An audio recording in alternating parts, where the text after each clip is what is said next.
नमस्कार दोस्तों, जादौन क्लासेस में आपका स्वागत है। आज हम बात करेंगे राष्ट्रीय आपातकाल के बारे में। किसके बारे में? नेशनल इमरजेंसी के बारे में। ठीक है, नेशनल इमरजेंसी के बारे में बात करेंगे और भारतीय संविधान से संबंधित कुछ महत्वपूर्ण तथ्यों के बारे में भी हम बात करने वाले हैं। ठीक है, आज मैंने दो तरीके से वीडियो बनाई है, एक हैंड रिटन और एक पीपीटी फॉर्म में। ठीक है, आप देखना रिटन फॉर्म में और इस फॉर्म में क्या डिफरेंस है। ये है हैंड रिटन।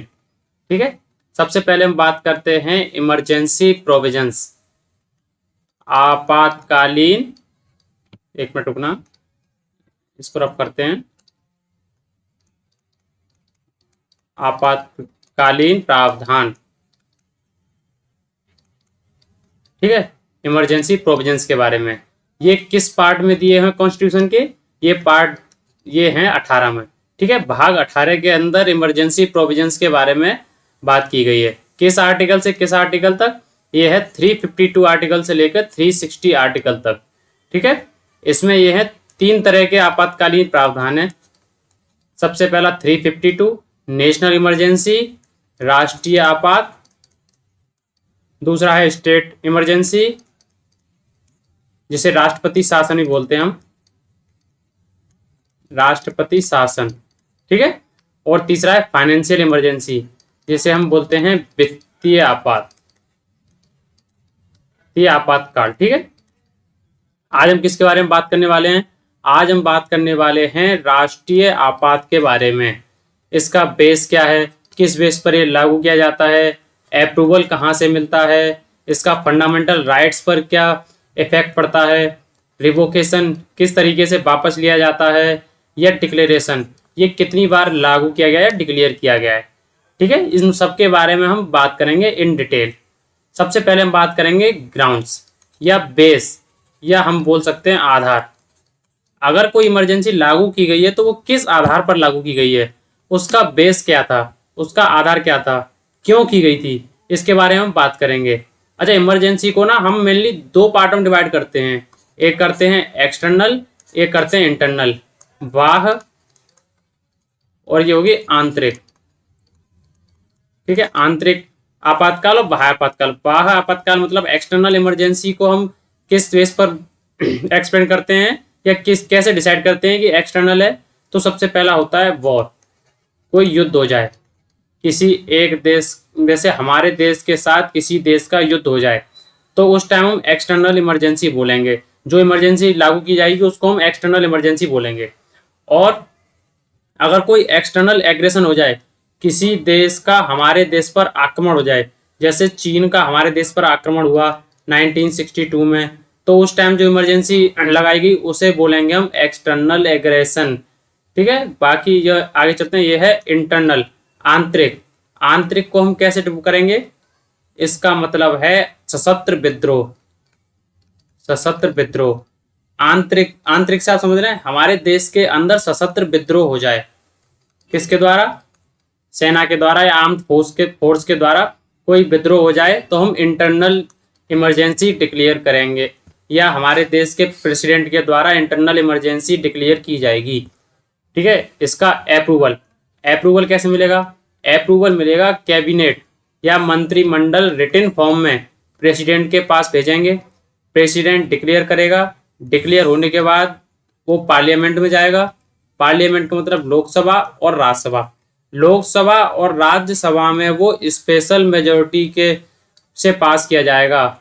50% से एबव वोटिंग होगी, 50% से एबव, तब वो आपातकाल घोषित किया जाएगा। ठीक है, या उसकी उद्घोषणा होगी या डिक्लेयर किया जाएगा। ठीक है, कोई भी आपातकाल डिक्लेयर करने के लिए सबसे पहले कैबिनेट रिटन फॉर्म में प्रेसिडेंट को देंगे, प्रेसिडेंट उसे पार्लियामेंट, और पार्लियामेंट से लोकसभा और राज्यसभा पास करके वो कोई आपातकाल घोषित किया जाएगा। ठीक है, वैलिड कितने दिनों के लिए होगा? ये होगा 6 मंथ के लिए। एक बार पास होने के बाद, एक बार अगर राज्यसभा और लोकसभा से पास होकर आ गया तो 6 मंथ के लिए। अगर और बढ़ाना है तो ये अनलिमिटेड बार, अनलिमिटेड टाइम्स इसे बढ़ाया जा सकता है। ठीक है, टाइम्स इसे बढ़ाया जा सकता है। कैसे? फिर दोबारा वही होगा, कैबिनेट रिटन फॉर्म में देगी, प्रेसिडेंट डिक्लेयर करेंगे, पार्लियामेंट में जाएगा, लोकसभा और राज्यसभा से फिर से पास होगा और फिर से 6 मंथ के लिए बढ़ जाएगा। ऐसे 6 मंथ करके हम इसे कितनी भी बार बढ़ा सकते हैं, अनलिमिटेड टाइम, ठीक है, कोई लिमिट नहीं है इसकी। और इसका रिवोकेशन, अगर कोई आपातकाल लागू हो गया तो वो वापस कैसे होगा या आपातकाल खत्म कैसे होगा, ठीक है, इसके बारे में। तो यह इमरजेंसी में be revoked by the president at any time, president के द्वारा किसी भी टाइम पर इमरजेंसी को रिवोक किया जा सकता है, ठीक है, या इमरजेंसी का रिवोकेशन किया जा सकता है। ये सिंपल है। लागू करने के लिए तो पूरी प्रोसेस है कि वो पहले के रिटन फॉर्म में प्रेसिडेंट, फिर डिक्लेयर, फिर पार्लियामेंट, ऐसे करके। लेकिन अगर रिवोकेशन करना है तो इसे प्रेसिडेंट किसी भी टाइम, एट एनी टाइम, किसी भी टाइम पर इसे वापस ले सकते हैं, या फिर लोकसभा पास करे एक रेजुलेशन सिंपल मेजोरिटी के साथ। यहाँ स्पेशल मेजोरिटी नहीं चाहिए पास करने के लिए, तो जब लगाया जाएगा तो स्पेशल मेजोरिटी चाहिए, लेकिन जब वापस किया जाएगा तो सिंपल मेजोरिटी के साथ एक रेजोल्यूशन पास किया जाएगा और जो आपातकाल या इमरजेंसी है वो हटा दी जाएगी, ठीक है। अच्छा, अगर ये इमरजेंसी लगी थी हमारे यहाँ, अगर ये बनी हुई है तो ये प्रावधान है, तो कितनी बार डिक्लेयर की गई, ये क्रीक अभी तक 3 बार डिक्लेयर की जा चुकी है। कितनी बार? 3 बार, ठीक है, याद रखना 3 बार ये डिक्लेयर की गई है। सबसे पहले कब की गई थी? जब चाइना ने अटैक किया था इंडिया के ऊपर 1962 में, तब ये इमरजेंसी डिक्लेयर की गई थी। कौन सी इमरजेंसी थी? ये थी एक्सटर्नल एग्रेशन, ठीक है, एक्सटर्नल एग्रेशन थी, ठीक है। इस इमरजेंसी को क्या बोला गया? External aggression. इसे इस कैटेगरी में रखा गया। किस कैटेगरी में? जो मैंने अभी बताई थी 2 तरीके की होती है एक्सटर्नल एग्रेशन, इसमें, क्योंकि वो युद्ध नहीं था। युद्ध का मतलब है 2 देश आपस में, वो कह रहे हैं कि हमारी फोर्स और इस फोर्स आपस में लड़ेंगी, ठीक है, आप ये डिक्लेयर हो दोनों तरफ से, और एक अचानक से कोई हमला कर दे तो वो एक एक्सटर्नल एग्रेशन में आएगा, ठीक है। दूसरी कब हुई थी? जब पाकिस्तान, ये पहली वाली जो इमरजेंसी 1962 में लगाई गई थी, ये खत्म कब हुई? 1968, जनवरी 1968 में जाकर खत्म हुई।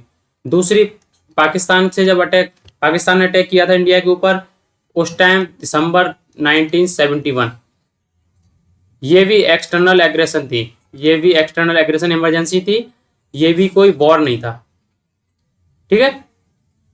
उन्होंने पहले आक्रमण किया तब शुरू किया, क्योंकि इंडिया बहुत ही पोलाइट कंट्री है, ये हर चीज को पोलाइटली लेता है, ये नहीं चाहता कि हमारा किसी के साथ युद्ध हो, पहले से कभी शुरुआत करता ही नहीं है, ठीक है। जब दूसरा शुरुआत करे तब फिर मजबूरी होती है, करना पड़ेगा आपको। थर्ड टाइम हुआ था इंटरनल डिस्टरबेंस, आंतरिक गड़बड़ी बोल सकते हैं, इंटरनल डिस्टरबेंस। ये कब लगी थी? जब इंदिरा जी की सरकार थी, इंदिरा जी की सरकार थी, और कौन सी पार्टी थी? कांग्रेस। तब लगी थी 1975 टू 1977, कितनी साल के लिए? 2 साल के लिए, ठीक है। पहला कब लगा? 1962, दूसरा 1971 और तीसरा 75। ये वाली इमरजेंसी यहां पर जाके खत्म हुई 1975 में इंटरनल डिस्टरबेंस और 1971 में एक्सटर्नल एग्रेशन। ये दोनों ही इमरजेंसी 1977 में जाकर खत्म हुई। पहली वाली इमरजेंसी ये खत्म नहीं हो पाएगी तब तक इंदिरा जी के द्वारा दूसरी इमरजेंसी लगा दी गई थी, और वो दोनों ही इमरजेंसी 1977 में जाकर खत्म हुई। ये मोस्ट इंपोर्टेंट है, याद रखना, ठीक है, ये इमरजेंसी पूछी जाती है। अब हम देखते हैं डिफरेंस बिटवीन 358 एंड 359, मतलब हमारे फंडामेंटल राइट्स के साथ क्या होगा अगर इमरजेंसी लगा दी जाती है, तो हमारे फंडामेंटल राइट्स के बारे में क्या होगा। सबसे पहला आर्टिकल 358, दोनों ही आर्टिकल हमारे फंडामेंटल राइट्स से रिलेटेड हैं, लेकिन क्या डिफरेंस है वो हम समझते हैं। 358 रिलेटेड टू आर्टिकल 19 के अंदर जितने भी 6 मूल अधिकार हैं, 6 फंडामेंटल राइट्स हैं, 6 फंडामेंटल राइट्स के बारे में 19(1) का 1, 19 क्लॉज 2, क्लॉज 3 करके 6 फंडामेंटल राइट्स हैं। ये सारे ही रिलेटेड हैं 19 आर्टिकल से 358 और 359। जब 358 यूज की जाएगी तब किस रिलेटेड बात की जाएगी? आर्टिकल 19 से। अगर आर्टिकल 359 के बारे में बात की जा रही है तो इसके बारे में बात की जा रही है related to all fundamental right, सारे मूल अधिकारों के बारे में 12 से 35, एक्सेप्ट अपवाद 20 और 21 को छोड़कर। 20 और 21 को छोड़कर इन सारे अब आर्टिकल्स के बारे में बात की जा रही है, सारे मूल अधिकारों के बारे में बात की जा रही है। और यहाँ केवल 19 के जो 6 मूल अधिकार हैं, क्लॉजेज हैं, उनके बारे में बात की जा रही है। ठीक है। Article 358 automatically suspend the fundamental rights 19। अगर आर्टिकल 359 यूज किया जा रहा है तो इसका मतलब फंडामेंटल राइट्स 19 के अंदर के जो 6 क्लॉज हैं वो सारे ही सस्पेंड हो जाएंगे खुद से, अगर आर्टिकल 358 लगाया गया है। अगर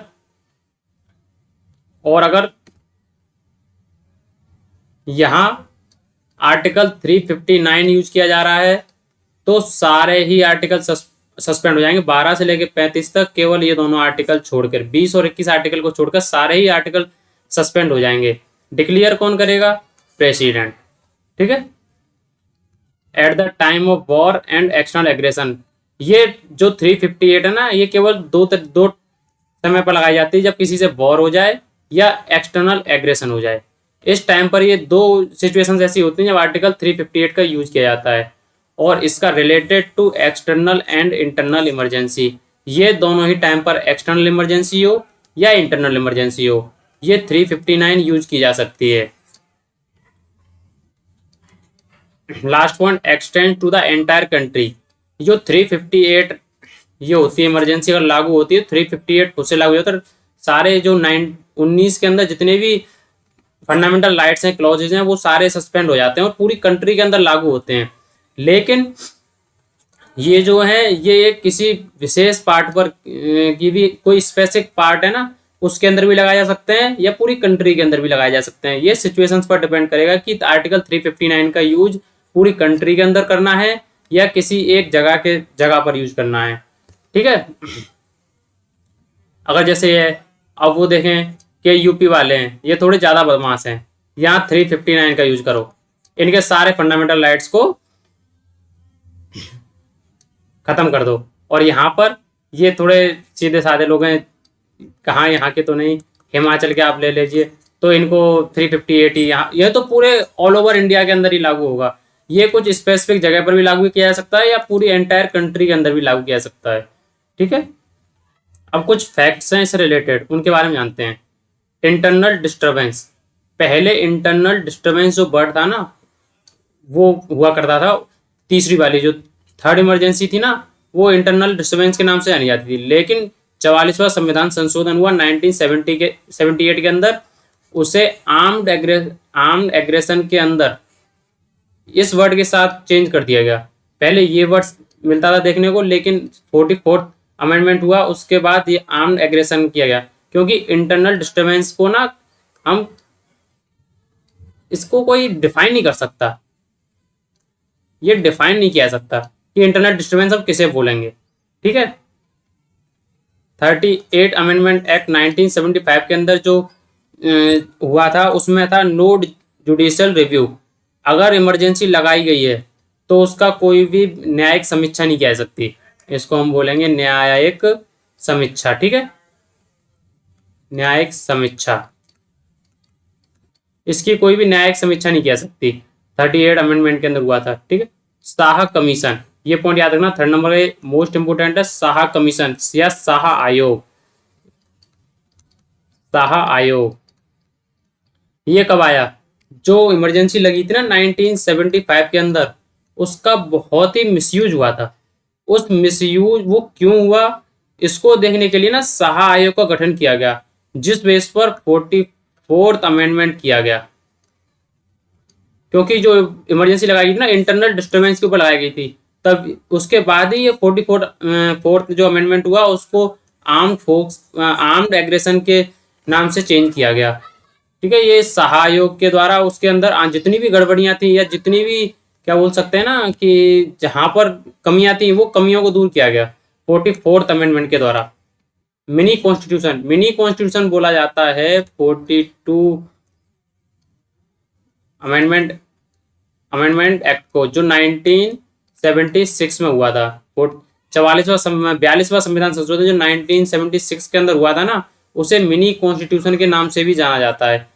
44th और 40, ये दोनों ही 42वां और 44वां संविधान संशोधन 1978 और 1976, ये दोनों ही कॉन्स्टिट्यूशन बहुत ज्यादा इंपॉर्टेंट है जो अमेंडमेंट हुए थे। इनके द्वारा ना 42वें संविधान संशोधन जो 1976 में हुआ था, जिस टाइम इमरजेंसी लागू थी, इसमें काफी चेंजेस किए गए थे, तो इसलिए इसे मिनी कॉन्स्टिट्यूशन के नाम से भी जाना जाता है। It should be passed by special majority, 44th amendment. ये स्पेशल मेजोरिटी, ये पहले था कि कोई स्पेशल मेजोरिटी की जरूरत नहीं थी, सीधे ये यहां से देख सकते हैं, Indira Gandhi advice to the president to declare an emergency without the advice of cabinet. कोई कैबिनेट को की बिना सलाह के ही इमरजेंसी लागू कर दी गई। कब? 1975 के अंदर। केवल इंदिरा जी ने बोला। इस चीज को खत्म करने के लिए 44th अमेंडमेंट में स्पेशल मेजोरिटी और दूसरा कैबिनेट की सलाह, ये दो बिल्कुल जरूरी कर दिए कि कैबिनेट की सलाह के बिना इमरजेंसी नहीं लगाई जा सकती। दो चीज की गई, इमरजेंसी लगाना तो बहुत ज्यादा कठिन कर दिया, बहुत ज्यादा हार्ड कर दिया, और इमरजेंसी हटाना बहुत सिंपल कर दिया। इन चीजों पर सबसे ज्यादा फोकस किया गया था 44th अमेंडमेंट में। ठीक है, कोई मिसयूज ना कर सके इसका। अब हम सेकंड पार्ट में चलते हैं। सेकंड पार्ट है कुछ इंपोर्टेंट फैक्ट्स जिसके बारे में हम हर वीडियो में बात भी करते हैं। ठीक है, समान न्याय और निशुल्क विधि सहायता का प्रावधान किस अनुच्छेद में है? अनुच्छेद 398 के अंदर समान न्याय और निशुल्क विधि सहायता का प्रावधान किया गया है। राज्य के नीति निर्देशक तत्वों में कौन सा अधिकार शामिल नहीं है? सूचना का अधिकार, right to information, right to information, ये डीपीएसपी, डीपीएसपी के अंदर नहीं है। डीपीएसपी किससे? 36 से 51 भाग 4, भाग 4 के अंदर आर्टिकल 36 से 51 के बीच में डीपीएसपी के बारे में बात की गई है। और जो राइट टू इंफॉर्मेशन है, ये इसका डीपीएसपी का पार्ट नहीं है। मूल अधिकारों को सर्वप्रथम किस देश में मान्यता दी गई? संयुक्त राज्य अमेरिका में सबसे पहले मूल अधिकारों को मान्यता दी गई। डॉक्टर भीम आर अम्बेडकर ने संविधान के किस भाग को सबसे अधिक आलोकित भाग कहा? भाग 1, इसको डॉक्टर भीमराव अम्बेडकर के द्वारा सबसे आलोकित भाग कहा गया था। ठीक है, भारत के संविधान में मूल अधिकार क्या हैं? ये है मूल संविधान का हिस्सा। मौलिक अधिकारों के बारे में सुनवाई करने का अधिकार किसको है? सर्वोच्च न्यायालय को, सुप्रीम कोर्ट को सुनवाई करने का अधिकार है। अगर आपके मूल अधिकारों को आपको लगता है कि मेरे मूल अधिकार मुझे नहीं मिल रहे हैं या मैं उनसे वंचित हूं, तो आप सर्वोच्च न्यायालय में जाकर सीधे अपील कर सकते हैं। ठीक है,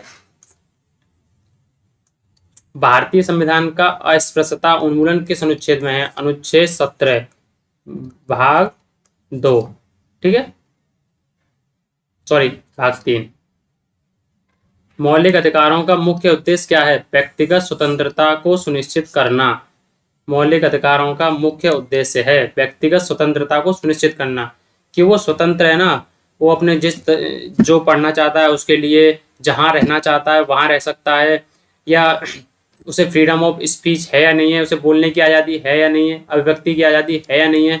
इन सब का ये किसका उद्देश्य है? मौलिक अधिकारों का उद्देश्य। मौलिक अधिकार क्यों दिए गए थे? जिससे व्यक्ति को स्वतंत्रता मिले या उनकी व्यक्तिगत स्वतंत्रता सुनिश्चित हो। स्वतंत्रता का अधिकार किस अनुच्छेद में वर्णित है? अनुच्छेद 19 से 22 के बीच में स्वतंत्रता का अधिकार है, राइट टू फ्रीडम। सूचना का अधिकार किस अनुच्छेद में जोड़ा गया? अनुच्छेद 19 का ए के अंदर सूचना का अधिकार जोड़ा गया है। यहां हमने देखा ना सूचना का अधिकार, यहां भी हम पढ़ रहे थे सबसे ऊपर, सूचना का अधिकार। ये किसका पार्ट नहीं था? ये डीपीएसपी का पार्ट नहीं है, ये पार्ट है 19 के ए का, 19 का क्लॉज ए का पार्ट है, राइट टू इंफॉर्मेशन। शिक्षा का अधिकार किस अनुच्छेद में जोड़ा गया?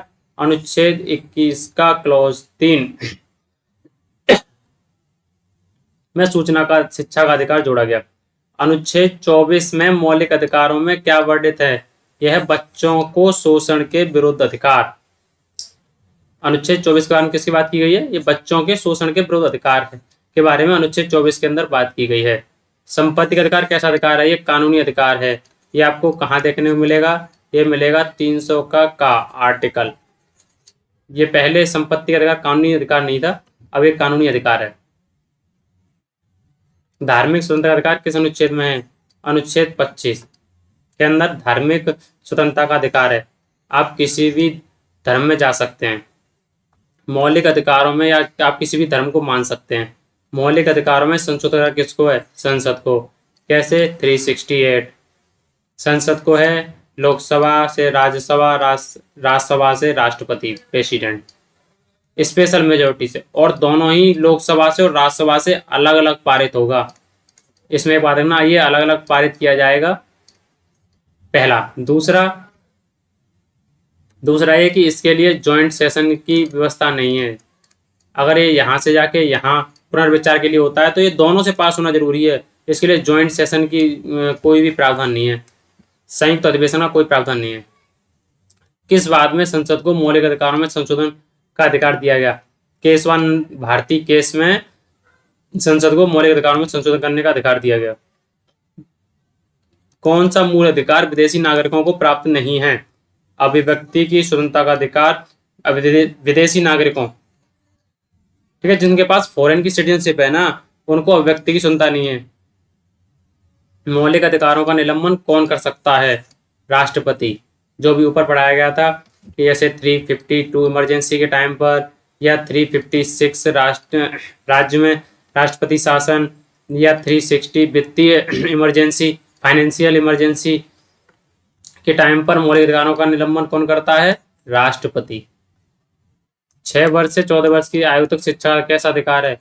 ये मूल अधिकार है। शिक्षा दी जाएगी मुफ्त। इसके बारे में ना डीपीएसपी में भी बात की गई है कि जो पिता या माता हैं या संरक्षक या गार्जियन या पेरेंट्स या हैं, उनका ये कर्तव्य है कि 6 से 14 वर्ष के आयु के बच्चों को मुफ्त शिक्षा दिलाएं। ठीक है, ये डीपीएसपी में भी बोला गया है।